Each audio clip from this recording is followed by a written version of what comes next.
आज मैं कवि अज्ञे द्वारा रचित एक छोटी सी कविता है, सांप कविता है, उसकी यहाँ पर व्याख्या करूँगी। तो बड़ी छोटी है, लघु कविता है। इसमें कवि अज्ञे जी ने महानगर में जो लोग रहते हैं उनकी संवेदनहीनता पर करारा व्यंग किया है। करते हुए वो कहते हैं, यानी कि जो नगर में निवास करते हैं लोग, उनकी सर्प से उन्होंने सांप से तुलना की है।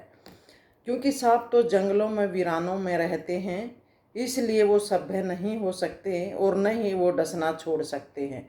यानी कि जो नगर में रहने वाले लोग हैं वह जहरीले आज कैसे हो गए हैं, कैसा उनमें बदलाव आ गया है। तो नगरीय सभ्यता पर ये करारा व्यंग करते हैं अज्ञे जी इस कविता के माध्यम से, कि तुम सांप के समान जहरीले कैसे हो गए हैं। उनकी संवेदनहीनता पर वो व्यंग करते हैं। कि कवि कहता है कि मनुष्य रूपी जो सर्प है वो नगरों में रहता है, परंतु सभ्य मनुष्य तो मिलजुल कर रहना पसंद करते थे। पर अपने अब मित्रों से वो उन्होंने जहर अपने अंदर वो जहर पाल लिया। कैसा जहर? ईर्ष्या रूपी जहर पाल लिया है। और संवेदनशीलता तो वो रही नहीं, संवेदनहीन हो गए हैं वो, और उन्हें मिलना जुलना पसंद नहीं है। क्योंकि मौका मिलते ही वो ईर्ष्या द्वेष पाले रहते हैं और उसे फिर वो सांप की तरह डस लेते हैं। तो ये इस कविता के माध्यम से कवि जो है नगरीय सभ्यता पर करारा व्यंग करता है। तो सुनिए, छोटी सी कविता है कि सांप, तुम सभ्य तो हुए नहीं, नगर में बसना भी तुम्हें नहीं आया। क्योंकि पहले जो नगरों में रहते थे लोग वो तो सभ्य लोग होते थे, कवि ऐसा कहता है। लेकिन अब तुम सभ्य नहीं रहे, जमाना बदल गया है। पहले वाले लोग कहाँ रहे हैं बेटा? गांव में भी और शहर में भी अब बदल चुके हैं, जमाना बदल चुका है। जो पहले आदमी आदमी से प्यार करता था, उसमें नैतिकता थी, वे अब संवेदना रखते थे, प्यार प्रेम से रहते थे, हर समय एक दूसरे के सुख दुख में खड़े रहते थे। आज लोग ना तो एक दूसरे को काम आना चाहते हैं, और काम भी आते हैं तो वो सोचेंगे, उनकी सोच ही बदल गई है। क्योंकि नेगेटिव सोच हो गई है। वो कहते हैं कि कोई ना कोई इसका मतलब होगा, इसलिए इसकी सहायता करता है। तो अब जमाना बदल गया, ऐसा ही हो गया है लोगों की, यानी कि सोच जो है वो सकारात्मकता की जगह नकारात्मकता आ गई है। तो ये जो कविता है ये सही स्टिक है, ये सही व्यंग करता है जो लेखक है कवि अज्ञे जी। तो सांप से तुलना करता है जो नगर में लोग रहते हैं, कि नगर में तो सभ्य लोग रहते थे, मिलना जुलना एक दूसरे से पसंद करते थे। आज तुम सभ्य क्यों नहीं रहे? कि आज तुमने अपने हृदय में ये ईर्ष्या रूपी जहर क्यों पाल रखा है?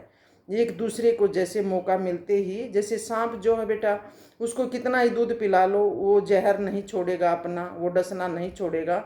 उसी तरह मानव भी मौका मिलते ही उससे बदला लेने की कोशिश करता है, या उसे का मतलब बुरा करने की सोच रहा है।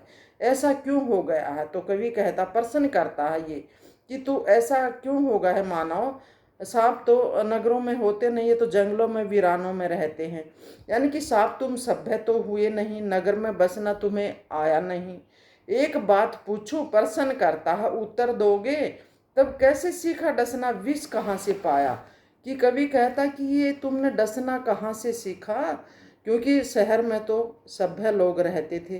प्राचीन काल में तो बहुत समय पहले तो ऐसा ही कहा जाता था, और हम देखते भी थे। क्योंकि हमारे देखते देखते ही लोगों की सोच में कितना परिवर्तन आ गया है। तो ये सही कह रहा कि अब परिस्थितियां बदल चुकी हैं।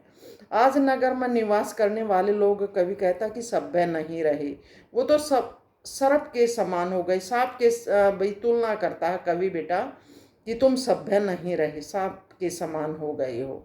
नगर में रहते हुए भी तुम सभ्य नहीं हुए। परंतु सत्य है कि नगर में निवास करना भी नहीं आता तुम्हें। तो इस बात की कवि पुष्टि करता और सरप से यानी कि सांप से प्रश्न कर रहा है कि बेटा, कि उत्तर दोगे जो मैं पूछ रहा हूँ? दूसरों को डसने का कार्य तुमने सीखा कहाँ से? तुम्हारे अंदर ये ईर्ष्या रूपी जहर आया कहाँ से? यही कहना चाहता है कवि इस छोटी सी कविता के माध्यम से। एक ही पहरा है बेटा। तो वो कहना चाहता है कि स्वार्थीपन हो गए हैं लोग, और आज सांपों के समान वो एक दूसरे को मौका मिलते ही डस लेते हैं। यानी कि उनके अंदर स्वार्थी रूपी जहर भरा हुआ है। तो उनकी जो मानसिकता वो कितनी बदल गई है। तो इस पर जो कवि है वो व्यंग करता है, बेटा नगरों में रहने वाले लोग, वो कहता है कि पहले सभ्य होते थे लेकिन आज लोग वो सभ्य नहीं रहे।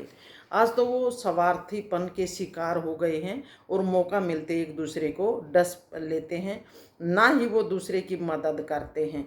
तो सर्प के माध्यम से ये नगरीय सभ्यता पर जो कवि है ये करारा व्यंग करता है।